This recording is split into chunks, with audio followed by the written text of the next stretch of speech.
बुराई का concept universal है। ये कल्चरल बाउंड्री से परे है और रिलीजियस और फिलोसॉफिकल थॉट में व्याप्त है।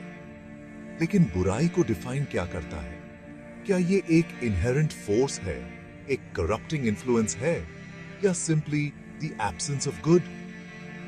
कुछ कल्चर्स में ईवल को एक इम्बैलेंस के रूप में देखते हैं, जो हार्मनी को रिस्टोर करने पर जोर देते हैं।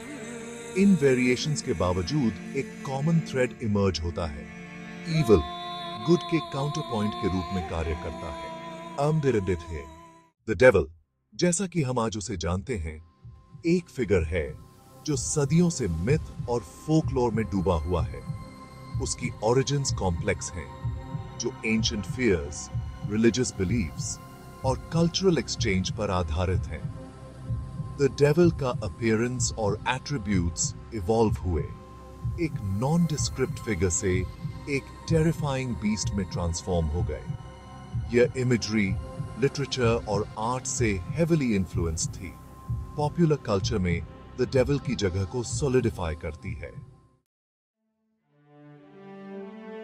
हिस्ट्री फॉरगॉटन स्टोरीज और डेइटीज से भरी पड़ी है, जो कभी एंशिएंट कल्चर्स के लिए सेंट्रल थे, लेकिन अब ऑब्सक्योरिटी में फेड हो गए हैं। उनके टेल्स को अनर्थ करना ह्यूमन बिलीफ की रिच टैपेस्ट्री और डिवाइन की हमारी इवॉल्विंग अंडरस्टैंडिंग में एक ग्लिम्स प्रदान करता है।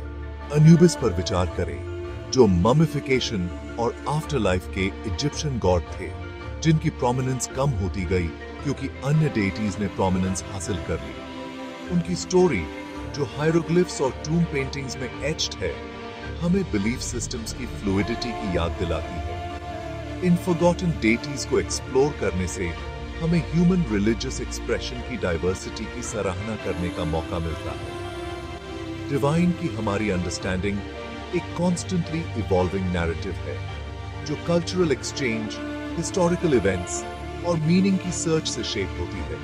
ठीक?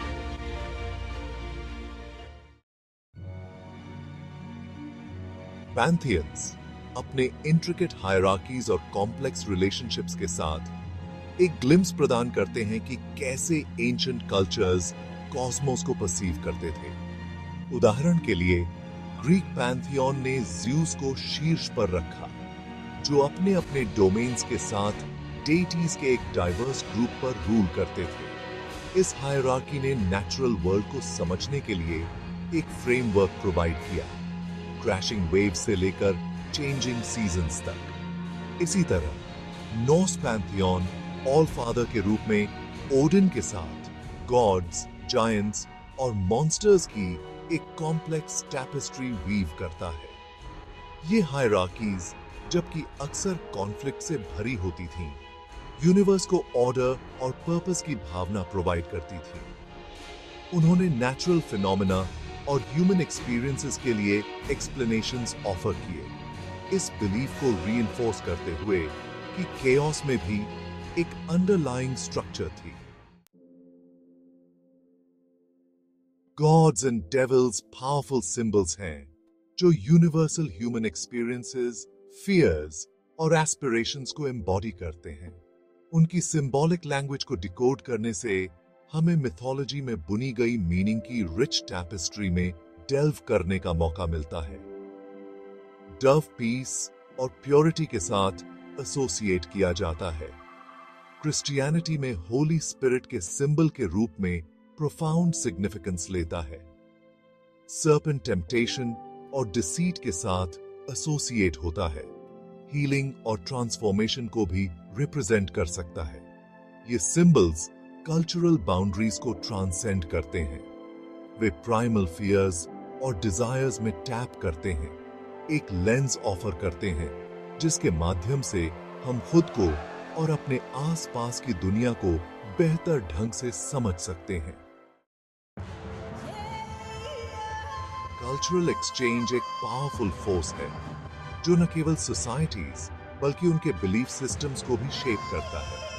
जैसे जैसे कल्चर्स ने ट्रेड, कॉन्क्वेस्ट या माइग्रेशन के माध्यम से इंटरैक्ट किया, उनके मिथोलॉजीज अक्सर आपस में जुड़ते गए, जिसके परिणाम स्वरूप कल्चरल सिंक्रेटिज्म हुआ।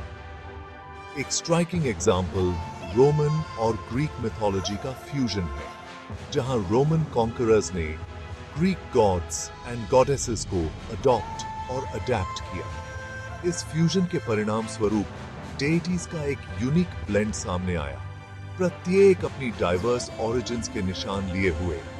कल्चरल सिंक्रेटिज्म हमें याद दिलाता है कि बिलीफ सिस्टम्स फ्लूइड और डायनामिक हैं, constantly evolving with new ideas and perspectives. In fusions का अध्ययन करके हम ह्यूमन एक्सपीरियंस की इंटरकनेक्टेडनेस और स्टोरी टेलिंग की एंड्यूरिंग पावर के लिए एक डीपर अप्रिशिएशन गेन करते हैं।